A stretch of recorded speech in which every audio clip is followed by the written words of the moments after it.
أعزائي المشاهدين جريدة أشعار خبر نيوز، أهلا بكم معانا مرة تاني مع موهبة جديدة وفريدة من نوعها. النهاردة بقى بما إن المهرجان كان ضامن مواهب كتيرة، فموهبة النهاردة تخصصت في موهبة جميلة جدا.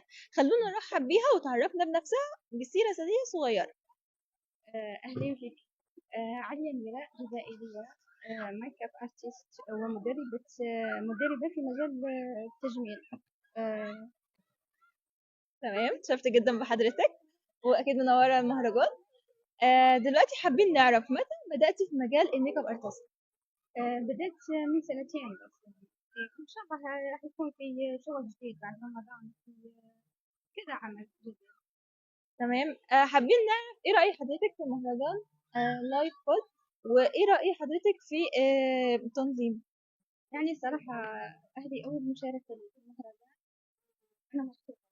أولا مبسوطة إني صرت من مصر، وثانيا مبسوطة إني شاركت في المهرجان. شرفنا جدا بالحديث مع الجميلة الميك اب ارتست عليا، وحقيقي نورتي مصر. شكرا جدا ليك.